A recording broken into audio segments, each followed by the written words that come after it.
Quelque chose ne va pas. Tout a l'air si réel. Pourtant, ma famille me dit que c'est dans ma tête.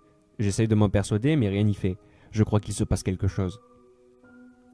Tout a commencé par une mélodie que ma femme avait l'habitude de siffler en cuisinant. Toujours la même. Je n'ai plus le nom. C'était une jolie mélodie, douce, et ça l'aidait à se concentrer, disait-elle. Une sorte de rituel porte-bonheur ou quelque chose comme ça. Mais ce matin, la mélodie avait changé, et son sifflement était devenu faux. Il m'agressait presque. Je ne voulais pas la vexer, mais ça devenait une obsession. Je n'arrivais même plus à me concentrer sur autre chose. C'était tellement faux, tellement aléatoire. Heureusement, elle a fini par servir le repas et tout est rentré dans l'ordre. Le lendemain, ça recommençait, une mélodie fausse, sans air précis.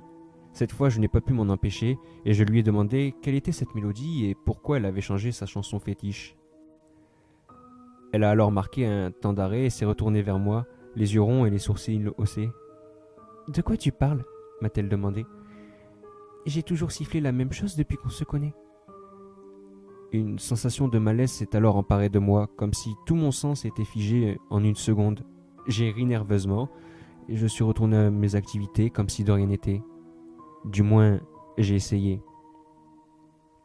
Quelques minutes après, mon fils est rentré et ma femme cuisinait toujours en sifflant. Je me suis alors jeté sur lui en lui demandant s'il trouvait que maman avait changé de mélodie. « N'importe quoi, c'est toujours la même foutue mélodie depuis des années. Si seulement elle pouvait en changer. » Mon sang s'est alors figé. J'étais en train de devenir fou ou quoi? Les 3 jours suivants se sont passés normalement. Enfin, mis à part cette nouvelle mélodie. Mais j'essayais d'occulter ce détail. Cependant, le 4e jour, quelque chose a attiré mon attention. La voix de ma femme était devenue un peu rauque comme celle d'une fumeuse. À table, pendant qu'elle parlait, je lui ai donc demandé si elle avait pris froid pour avoir une voix aussi grave. Mes 2 gosses et ma femme m'ont alors fixé avec incompréhension ou interloqué. Mon fils a regardé sa sœur en roulant des yeux avec un sourire. Ma femme a pouffé de rire. « Ouh là là, tu es fatigué, toi, tu devrais prendre quelques jours. » Cette réplique a visiblement beaucoup amusé les gosses. Nerveusement, je me suis donc mis à rire avec eux pour ne pas attirer l'attention. Mais je me sentais affreusement mal. Je commençais à péter les plombs. Il n'y avait pas d'autre explication. Mais bon, c'était des détails. Alors j'ai de nouveau mis ça de côté. Mais malheureusement, la semaine suivante s'est révélée bien plus perturbante. Cette fois, ça a été au tour de mon fils et de ma fille. En fait, ils étaient bruns comme moi, à mon grand désespoir d'ailleurs. Car j'ai toujours rêvé qu'ils aient les beaux cheveux blonds de ma femme. Alors quand je les ai vus franchir le seuil de la porte, les cheveux blonds, comme le blé, j'ai eu un choc. Je me suis alors tourné vers ma femme, lui demandant si elle leur avait donné l'autorisation de se faire une couleur sans me consulter, même si ce n'était pas dans son habitude. Et évidemment, elle a posé sa main sur mon front, haussant les sourcils.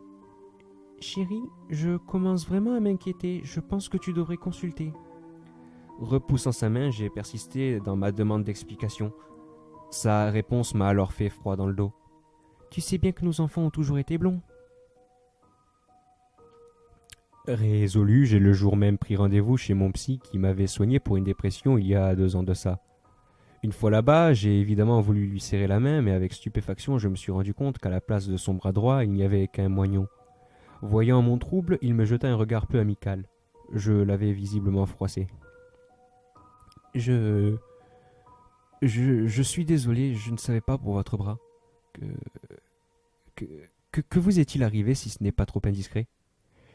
Il s'est alors assis, fronçant les sourcils tout en se passant la main gauche sous le menton.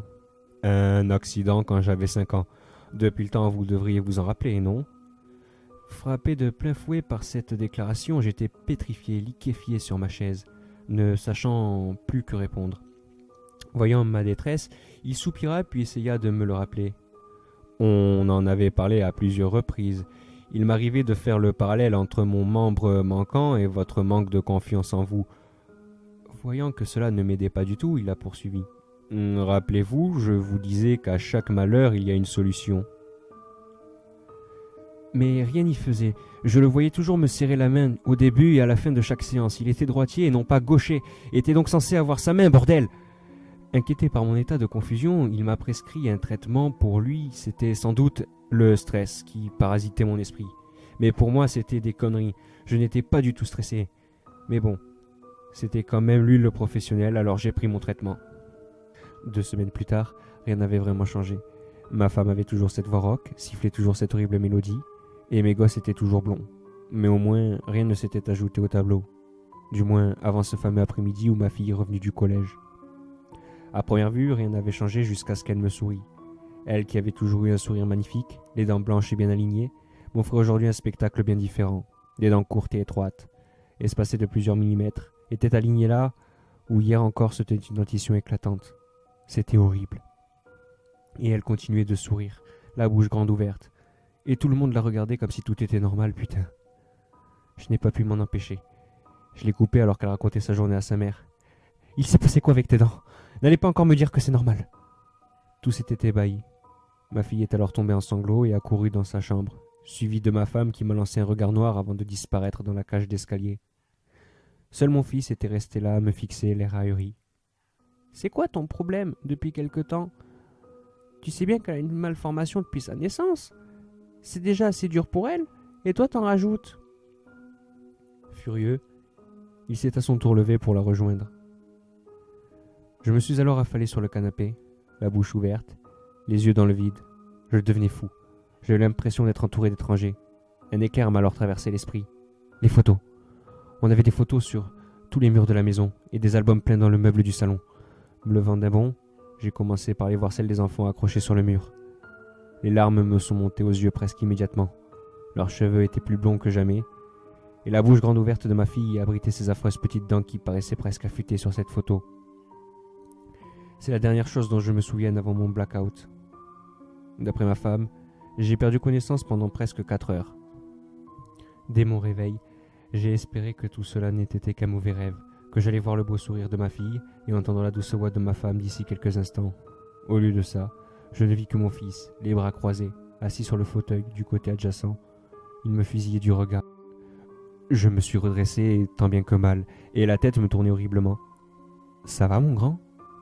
Mais il continuait de me fixer sans dire un seul mot. Cela a duré pendant de longues minutes, et j'aurais pu jurer qu'il n'avait pas cligné des yeux une seule fois. « Thomas, pourquoi tu me regardes comme ça ?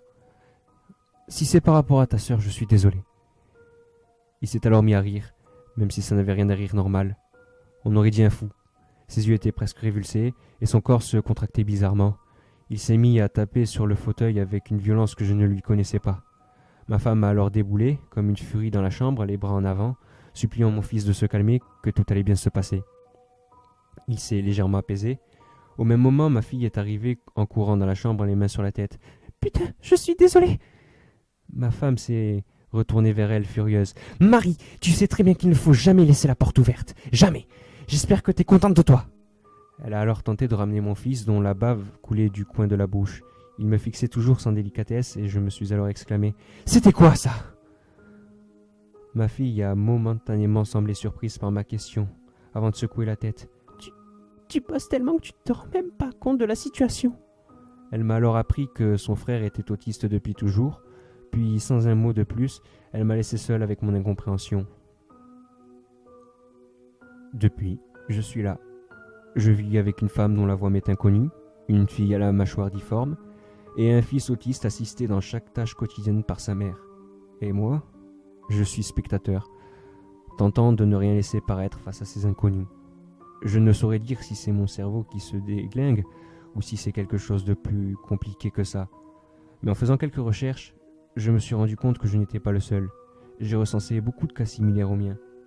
Je crois que quelque chose se trame. Quelque chose qui nous dépasse tous. Alors, faites attention autour de vous. Repérez les moindres petits changements qui au départ peuvent vous sembler insignifiants. Soyez observateurs, car vous pourriez bientôt vous retrouver entouré d'étrangers.